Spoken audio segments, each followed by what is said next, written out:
किसी ने बड़े कमाल की बात कही है कि जो इंसान सीखना छोड़ देता है वो बूढ़ा है, फिर चाहे वो 20 का हो या 80 का, और जो इंसान सीखता चला जाता है वो हमेशा जवान है, फिर चाहे वो 20 का हो या 80 का। आप देखना शुरू कर चुके हैं एक नई कहानी, और आज की कहानी एक ऐसे व्यक्ति की जो अपने आप को तीरंदाजी में सर्वश्रेष्ठ मानने लगा था। उस लड़के को लगता था कि वो कोई सा भी निशाना हो उसे भेद सकता है, उसके बराबर का तीरंदाज पूरे राज्य में नहीं है।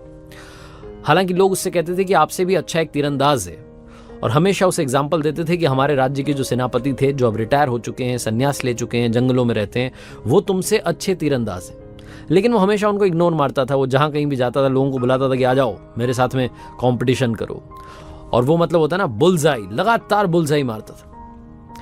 एक दिन उसे लगा कि मैंने सबको तो हरा दिया, अब मुझे उनके पास भी जाना चाहिए जिनको लोग बेस्ट कहते हैं, सर्वश्रेष्ठ कहते हैं, जो पहाड़ों में रहते हैं। कठिन रास्ता था, उसे पार करके पहुंचा ऊपर पहाड़ पर। झोपड़ी बना करके वो सेनापति रह रहे थे। एक वक्त में महान सेनापति थे, लेकिन अब उन्होंने रिटायरमेंट ले लिया था, संन्यास ले चुके थे, सन्यासी बन गए थे, अपनी जिंदगी के आखिरी पड़ाव पे थे। ये लड़का वहां पहुंचा और जाकर के उनको प्रणाम किया और कहने लगा कि मैंने सुना है कि आप हमारे राज्य के महान सेनापति हैं।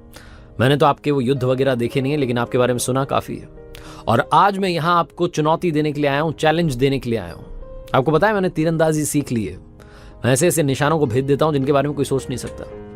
आओ मैं आपको अपनी कला का प्रदर्शन करके दिखाता हूँ। उसने जो निशाना था वो साध के दिखाया, बुलजाई मारी, उसके बाद में जो दूसरा तीर छोड़ा वो उस पहले वाली तीर को भेदता हुआ निकल गया।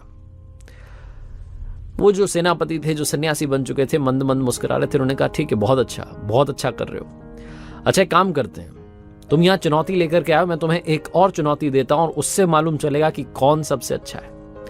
लड़का और कॉन्फिडेंट था, उसने कहा ठीक है सर, आ जाइए, बताइए कहाँ चल रहा है। तो उन बाबा के पीछे वो चलने लगा। वो सेनापति जो सन्यासी बन चुके थे, पहाड़ के एकदम कोने पर पहुंच गए। दो पहाड़ों के बीच में खाई थी, उस जगह पर वो पहुंच चुके थे। उस लड़के को लगा कि पता नहीं क्या करवाने वाले हैं। थोड़ा ध्यान से उसने देखा तो उन दो पहाड़ों के बीच में खाई में एक छोटा सा टूटा फूटा सा पुल था। किसी ने ऐसे ही लकड़ी का काम चलाओ पुल बना दिया था। वो जो सन्यासी थे, वो बाबा जो एक वक्त में सेनापति थे, धीरे धीरे चलने लगे और बीच में जाके खड़े हो गए। ये दूर से देख करके डर गया कि क्या करवा रहे हैं। उन्होंने कहा अरे आ जाओ, डरो मत। जैसे तैसे धीरे धीरे वहां तक ही पहुंचा।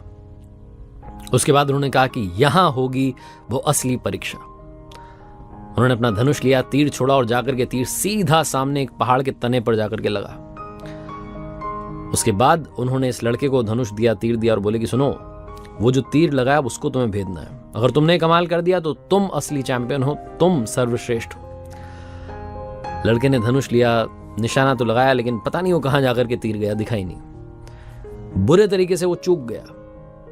माफी मांगने लगा कि मुझे माफ कर दीजिए, अभी मुझे बहुत कुछ सीखना बाकी है। जब भी वापस उस पुल से पहाड़ की तरफ आए, सेफ जगह पर पहुंच गए, तो वो जो सेनापति थे, जो सन्यासी बन चुके थे, उन्होंने कहा कि सुनो बेटा, तुमने धनुष और तीर पर तो कंट्रोल करना सीख लिया है, लेकिन मन पर कंट्रोल नहीं है। जिस दिन मन पर कंट्रोल करना सीख लोगे, उस दिन चाहे जैसी सिचुएशन हो, तुम्हारा निशाना चूकेगा नहीं। और एक बात ध्यान रखना, जिंदगी में याद रखना, सीखते चलना। सीखते रहोगे तो जवान रहोगे, सीखना बंद कर दोगे तो बूढ़े बन जाओगे। छोटी सी कहानी हम सब के लिए एक बहुत बड़ा मैसेज देती है, बहुत बड़ी बात सिखाती है कि जिंदगी में कई बार हम सोचते हैं कि अब तो मैंने पा लिया ना जो पाना था। हम सीखना छोड़ देते हैं और जहां थे वहीं अटक के रह जाते हैं। अगर आप लाख रुपया कमा रहे हैं तो लाख रुपए पे अटक के रह जाते हैं, 10,000 कमा रहे हैं तो 10,000 पे अटक के रह जाते हैं, 50,000 कमा रहे हैं 50,000 पे अटक के रह जाते हैं। क्या आप वहां तक पहुंच सकते हैं जहां तक कोई नहीं पहुंचा? उसके बारे में सोचना बंद कर देते हैं, क्योंकि हमें लगता है कि हमें सब कुछ आ गया। तो ये सब कुछ आ गया, ये सोचना बंद कीजिए और सीखते चलिए, क्योंकि सीखने की कोई उम्र नहीं होती, सीखने की कोई सीमा नहीं होती।